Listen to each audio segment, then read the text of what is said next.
Back to another video. ఈరోజు ఏంటి అంటే స్పెషల్ ఫిష్ కర్రీ అనమాట. నేను ఆల్రెడీ మీకు చెప్పాను కదా fish curry recipe complete recipe చెప్తాను అని చెప్పి. ముందుగా ఫిష్ తెచ్చుకొని దాంట్లో 2 నిమ్మకాయలని అండ్ కొంచెం ఉప్పు వేసి కల్లుప్పు వేసుకోవాలి. బాగా కడుక్కోవాలండి. ఒక 2 to 3 టైమ్స్ అయినా వాష్ చేసుకోవాలి నీట్గా, అప్పుడే పచ్చివాసన పోతుంది.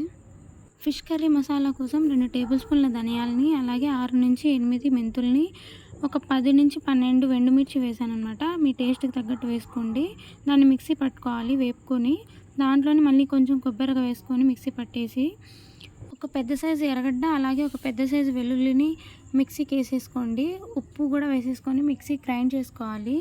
దీంట్లోనే ముందుగా నానబెట్టుకున్న ఒక 50 గ్రాముల చింతపండుని ముందే నానబెట్టుకొని పెట్టుకోవాలి. ఒక హాఫ్ అన్ అవర్ ముందే ఆ చింతపండులోని వాటర్ని కొంచెం మిక్సీలో వేసేసి గ్రైండ్ చేసుకోవాలి మెత్తగా పేస్ట్ లాగా.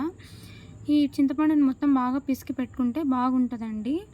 మనకి హాఫ్ అన్ అవర్ ముందే నానబెట్టుకున్నామంటే ఈ చింతపండు నాని మొత్తం వాటర్లోకి వచ్చేస్తుంది అనమాట దాంట్లో ఉండేది.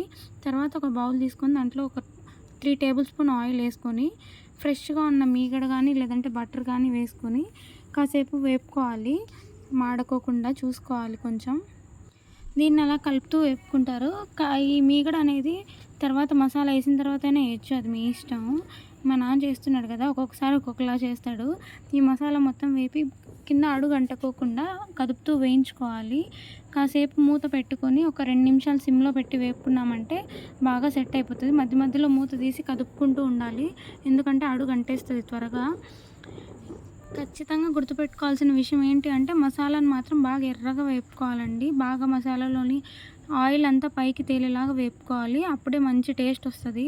తర్వాత మిగిలిన చింతపండు వాటర్ అంతా వేసేసి, మనకి ఎంత వాటర్ కావాలో ఎక్సెస్ వాటర్ బయట నుంచి అయితే వేయద్దు, ఓన్లీ చింతపండు వాటర్ మాత్రమే వేసుకోవాలి. చింతపండులో నానబెట్టిన నీళ్ళు వేస్తేనే మంచిగా టేస్ట్ ఉంటుంది. ఈ మసాలా మొత్తాన్ని వాటర్లో మిక్స్ అయ్యేలా కదుపుకొని బాగా కలుపుకున్న తర్వాత మూత పెట్టేసి క్లోజ్ చేయాలన్నమాట. ఒక 2 నిమిషాలు హై ఫ్లేమ్లో పెట్టేస్తే బాగా మరిగిపోతాయి వాటర్ అంతా. తర్వాత తీసేసి ఈ మరిగిన వాటర్లో మనం ముందుగా కడిగి పెట్టేసుకున్న ఫిష్ని ఒక్కొక్కటిగా వేసుకోవాలి. అన్నీ ఒకేసారి వేసుకోకూడదండి, ఒక్కొక్కటిగానే ప్లేస్ దానికి ఒకదానికొకటి గ్యాప్ ఇచ్చి వేయాలి. అవి ఉడకాలి కదా బాగా.